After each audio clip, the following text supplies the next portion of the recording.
Пускаме пръхта и тя пада върху едно езеро.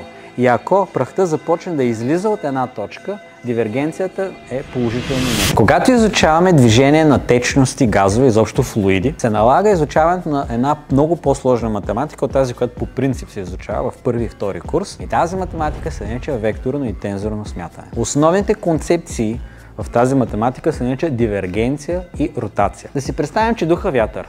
И V е скоростта на вятъра, която е различна в различните точки. Дивергенцията от V, тя се смята чрез сума на частни производни, но тя ви дава степента на разходимост на въздуха. Например, вземем шепа прах, качваме се на една скала, пускаме пръхта и тя пада върху едно езеро. И ако пръхта започне да излиза от една точка, дивергенцията е положително нещо. Ако започне да се схожда и да влиза в една точка, както на тези картинки, дивергенцията е отрицателна. Сега, ако взема шепа прах и я хвърля